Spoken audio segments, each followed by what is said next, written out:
Hi, this is Michael Cohen. I'm a Dallas elder law and estate planning attorney, and I'm feel very fortunate to be joined by my friend and good longtime companion of radio shows, Don Crawford Jr., who I appreciate joining me on this.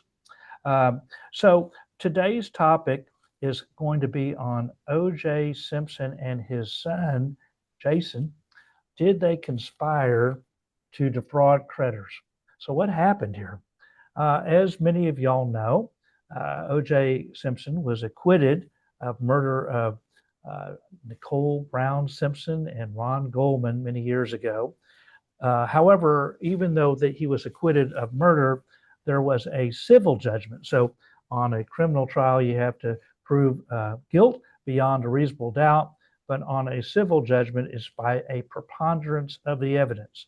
And there was a determination that there was a preponderance of the evidence that he was liable for the death of his former wife and Ron Goldman, who happened to be the wrong place at the wrong time.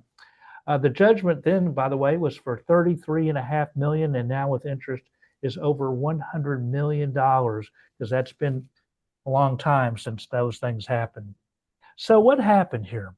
So why did I say conspire? Well, the administrator there was a special administrator of the estate of O.J. Simpson, and one of his jobs is to collect assets to pay creditors.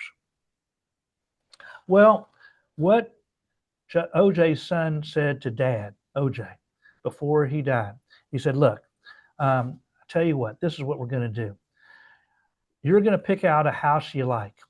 Okay, I want a house with a pool. I want a gated community. I want to be by a golf course." These are some of the things that he actually wanted. And I want some sort of security, and I want to be by a golf course and have a pool. Okay, so he picked out what he liked. It was in Las Vegas, Nevada. And he said, okay, so Dad, you're going to be making the mortgage payments. You're going to make all these different payments, but it's going to be owned by a corporation, an LLC that I am the owner of.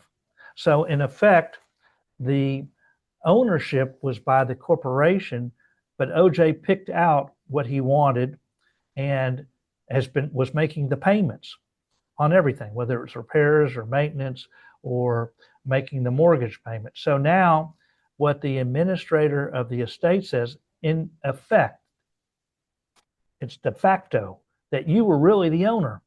It wasn't the corporation. And this is just a real estate trick to defraud creditors by having the corporation.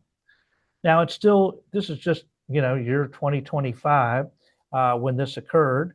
And so it has yet to be determined, but he is having a lawsuit, the administrator saying, look, either pay us the appreciation, the equity, and what the payments that OJ made, or give us the property back because we think you did this as kind of a trick.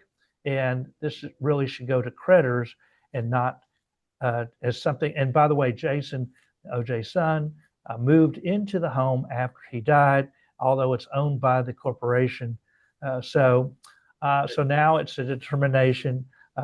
Well, I'd hate to say to somebody get away with murder, but that would be a bad thing to say. Right, right.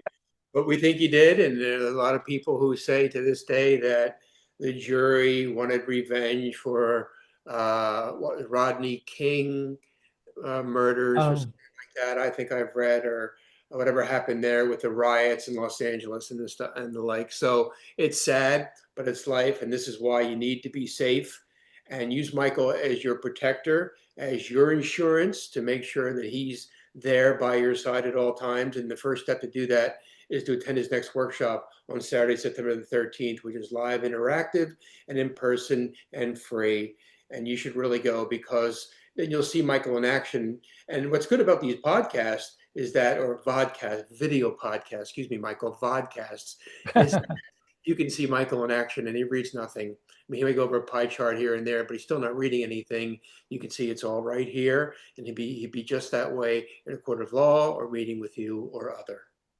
Well, I appreciate that. Yeah. If they want to go to the next workshop, and of course, if you hear this afterwards, there's one every month.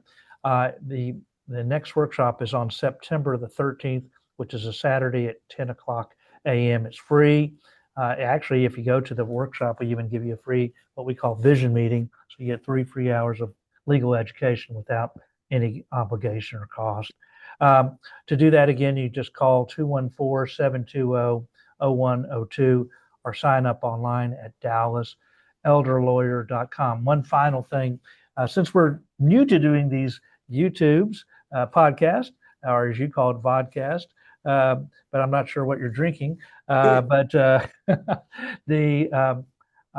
if you like this, then push the like button so we'll know if this is something that you want to hear things similar in the future. So I thank you, Don, and I appreciate it, and I hope to see some of y'all at the workshop.